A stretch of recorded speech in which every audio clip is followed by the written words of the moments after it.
Kaninong bang ano ito? Sir, baka makabagsak to sir ha.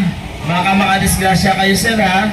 Kami dito ay mapayapa po sa inyo. Kami po ay sumunod sa ating usapan. Kami, sabi ko nga sa inyo, swerte nyo kasi dito kayo nakabantay sa amin. Yung iba kaninang kasama nyo, hirap na hirap doon sa pagbabantay sa Mindiola at saka sa Kalaw. Kami po ay mababait dito at we are law-abiding citizen. Magandang hapon! Mabuhay ang kalayaan! Ang saya, di ba? Ang tanong, malaya ba tayo? Malaya ba tayo? Ginagagulaan tayo ng gobyernong ito. Sa paniniwalang tayo ay malaya. 128 taon simula noon itinaas ang bandila ng Pilipinas sa Cavite. At simula noon, isinisigaw natin magpasangga ngayon. Malaya ang Pilipinas! Malaya ba tayo? Malaya ba tayo? Kaya sa mga politiko na bumabati ng Happy Independence Day, na alam naman natin na puro magnanakaw ang tugon sa inyo ng taong bayan, puro nyo! Yan ang tugon ng taong bayan. Kaya mga kababayan, sa dami po na nagsalita ng ating mga panauhin ngayong araw na ito, ay ramdam natin ang pot, galit, pagtitimpi na tayong sambayan ng Pilipino ay siyang magdidikta ng katotohanan dito sa flood control project anomaly scandal. Kaya mga kababayan, tayo po ay magsipaghanda sa darating na mga araw. Lilitisin natin ang mga magnanakaw dito sa kalsada. Mabuhay ang kalayaan! Kaninong bang ano ito? Sir, baka makabagsak to sir ha.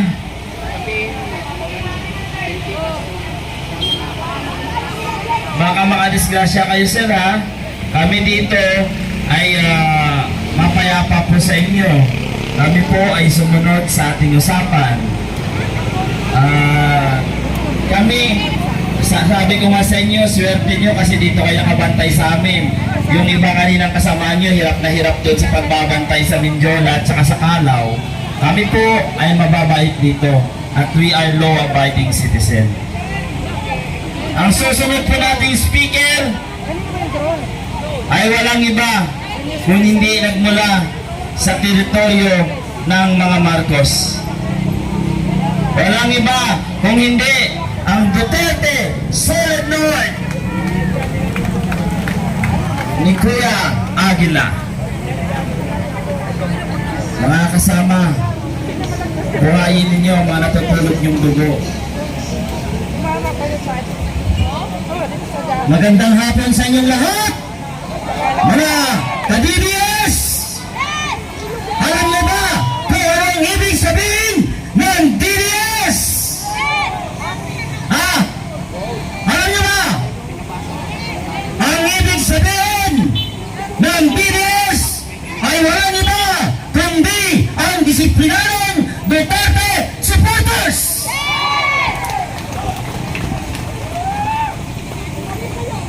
Sa tagal na natin na nagpipikat dito sa harapan ng ating Senado ay walang nakita ang ating mga kapulisan na nilabag tungkol sa batas trapiko sa pagkakalat dito sa lansayang ito. Kaya ang pangalan ngayon o meaning ng DDS ay disiplinadong Duterte supporters. Payag ba kayo doon? Bakit ba yan? Payag ba kayo doon? Lakasan ninyo dahil una-una inaantok na ako. Dahil kahapon pa kami nandito, hindi na kami natulog dahil excited na kami dahil ang alam namin ngayong araw na ito ay dideklara ang makasaysayang people power. Pero ano ngayon? Ang taong bayan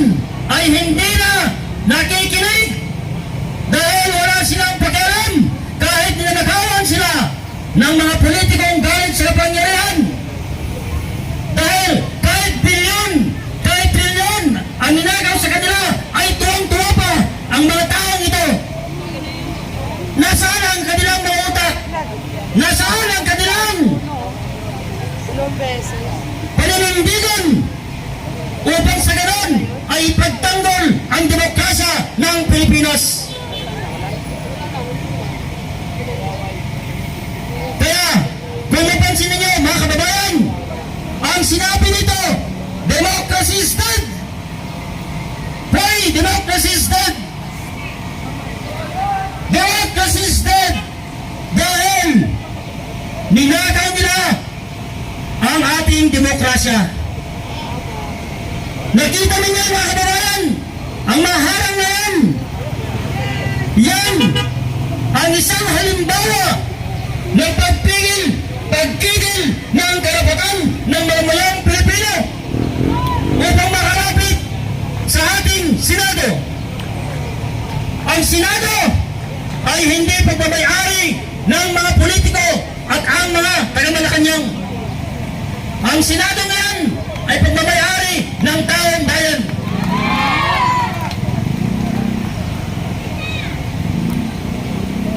Dito, ang dami namin pakikipaglaban upang mag-secure ng ating permit para sa ganon ay mag-rally dito sa harapan ng Senado. Alam niyo ba kung ano ang pangil natin bilang mamamayang Pilipino? Alam niyo ba ang karapatan nating mamamayang Pilipino upang sa ganon ay magsagawa ng pag-rally dito sa harapan ng Senado?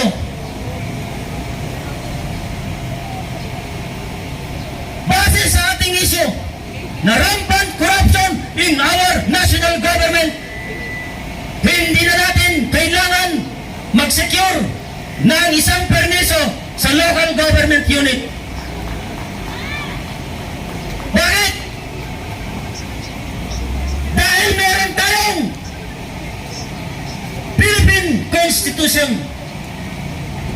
Saan doon? Sa Philippine Constitution ang pangil ng taong bayan. According to our constitutional rights, as per Article 3 of Section 4 ng 1987 Constitution, ang right to assemble, nandoon po. Tingnan ninyo sa inyong mga Google. Tingnan ninyo kung meron kayong aklat ng Philippine Constitution. Yan ang napakasimpleng pangil ng taong bayan, pero hindi natin yan may exercise. Dahil ano? Dahil nagmukha tayong mga mangmang sa sarili nating batasang pambansa. Sino nakakalam nun sa inyo dito? Sa dami ng mga abogado na meron tayo dito na nakapagtapos sa Pilipinas, pumasok sila sa Kongreso, pumasok sila sa Senado upang sa ganon ay itago ang nalalaman nila tungkol dito sa Philippine Constitution. Bakit hindi nila sabihin ito? Napakadaling sabihin nila dahil kung sila ay against corruption dito sa pamahalaan ito, dapat ituro nila sa taong bayan ang pamamaraan o ang pangil ng taong bayan para sa ganun ay makapag-picket o makapag-rally sila para protestahan ang pagnanakaw ng mga ganit ng mga politiko sa ating kaban ng bayan. Ano ngayon ang nakikita ninyo ngayon dito sa Senado? Ang ginawa nila sa Senado ay dinivide nila ng dalawa. Hindi ba kayo aware? Kayong mga wala dito sa kalsadang ito, taong bayan mula Luzon, Visayas at Mindanao hanggang sa iba't ibang panig ng mundo, mga OFW. Hindi nyo ba alam na ang paghahati ng Senado ay magkakaroon ng political crisis dito sa bansa? Sino ang nahihirapan? Tayo ang mga mamamayang Pilipino! Oh, bakit ayaw yung lumabas? Lumabas kayo at manindigan! Buhayin ang demokrasya ng Pilipinas! We will rebuild the democracy of the Philippines.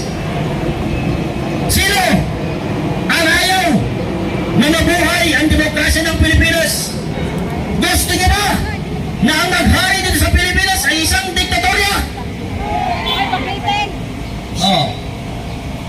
Ngayon, bakit ayaw lumabas ng ibang taong bayan dito? Lumabas kayo dito. Nandiyan ang kapangyarihan nyo sa Philippines Constitution. Kung ayaw ng mga politikong kurakot na bumaba sa kanilang pwesto, meron tayong legal remedy. Ano yun? Mga kababayan, according to Section 5 of Rule 113 ng Philippine Rules of Court, Korte Suprema na yan. Korte Suprema na yan ang nagbigay ng panel para sa taong bayan. Para mag-citizen arrest tayo.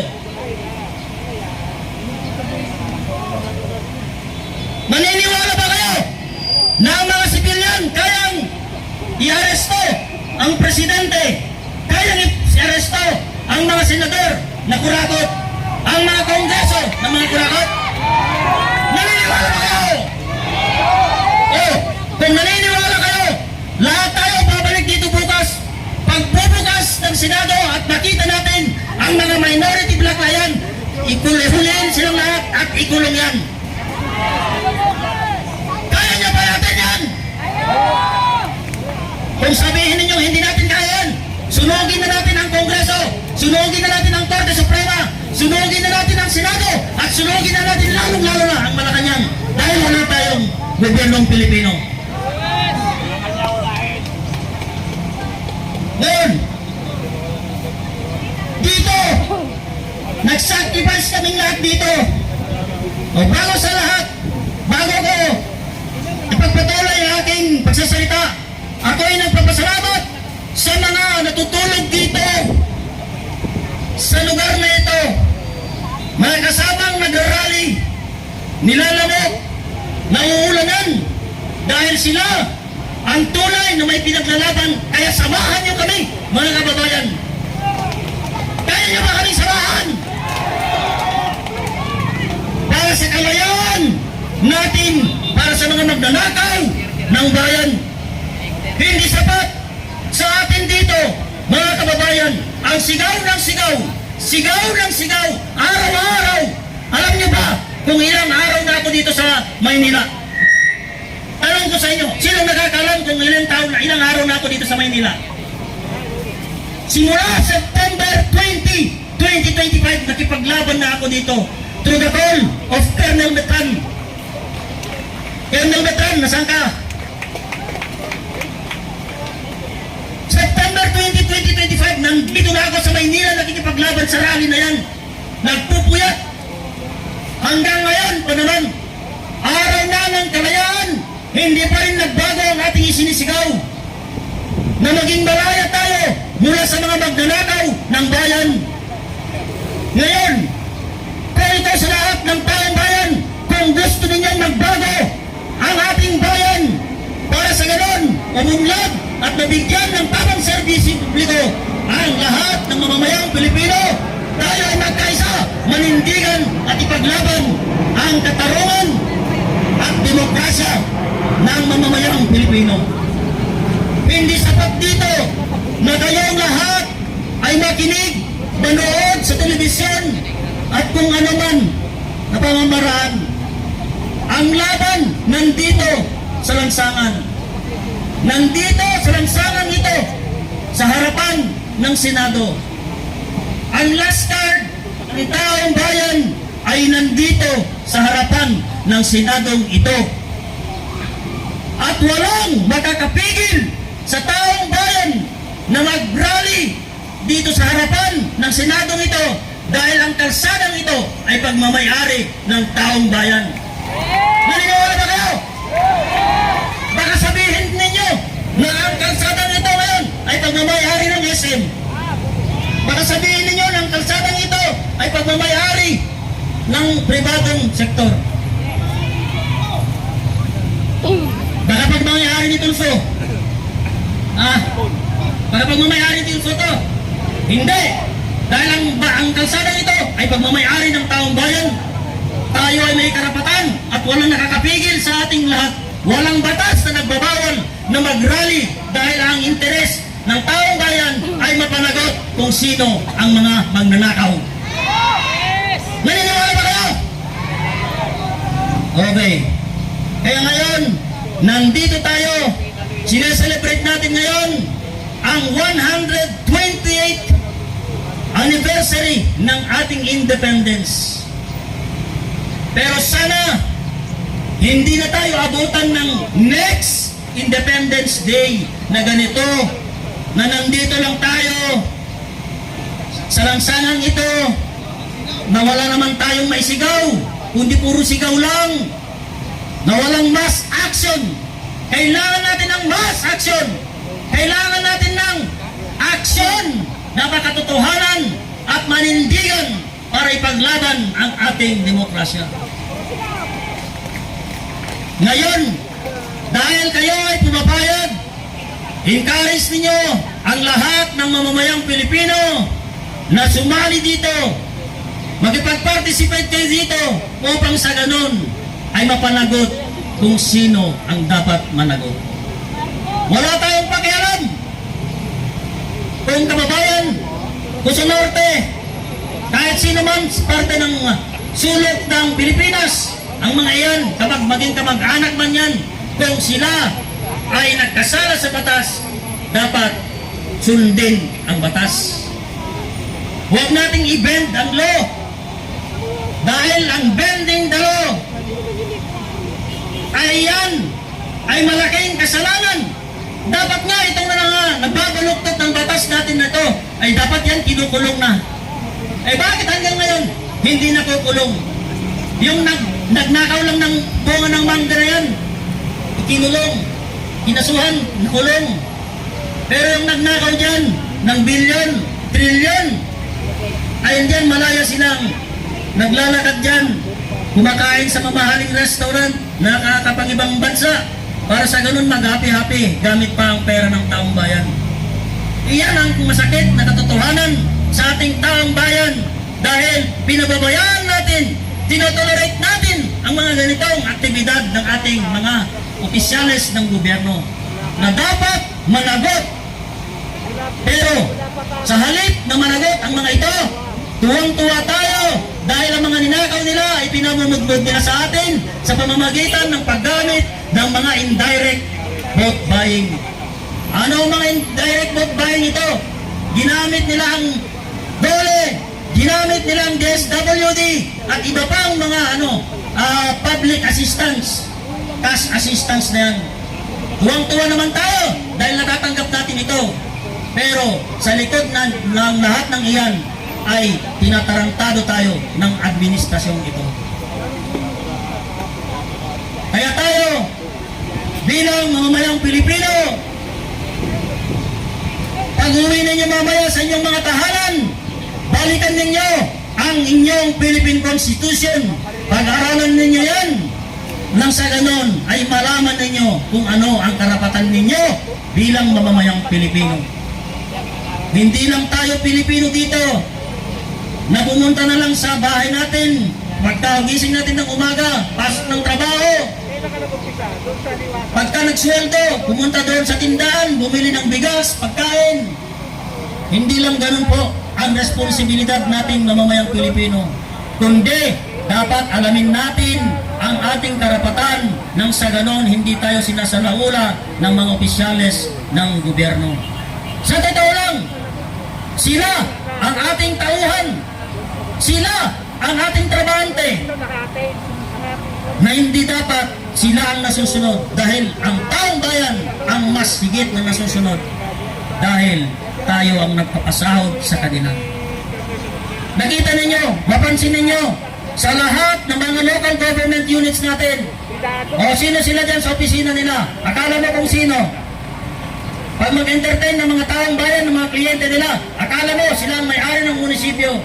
Pero sa katotohanan, ang mga yan ay trabahante natin na dapat sila maglingkod sa atin ng tama na hindi binabastos ang mga mamamayang Pilipino dahil meron tayong Republic Act 6713. Alam ba ninyo? Sino sa inyo lahat dito ang nakakalam ng Republic Act 6713? Meron ba? Oh, dapat pag-aralan ninyo yan. Hindi lang tayo nandito na nagrarally para magsigaw na bumaba ka na dyan, Bongbong Marcos! Kundi pag-aralan natin ang mga batas na pumuprotekta sa bawat mamamayang Pilipino. Maraming salamat sa mga nag-organisa dito, lalong-lalo na kay Tatay Rani, Ludwika, sa mga DRS, yung mga nandito, si Kapatid Benz, at ang mga bumubuo ng mga grupo dito, yung DEBS, yung Alad Pilipinas, na ako ang isang spokesperson nila dyan sa Alad Pilipinas. Maraming salamat sa lahat ng mga Duterte diehard supporters na nandito, lahat ng mga Duterte supporters buong Pilipinas at saka sa ibang bansa. Maraming salamat sa inyo at magandang gabi sa inyong lahat.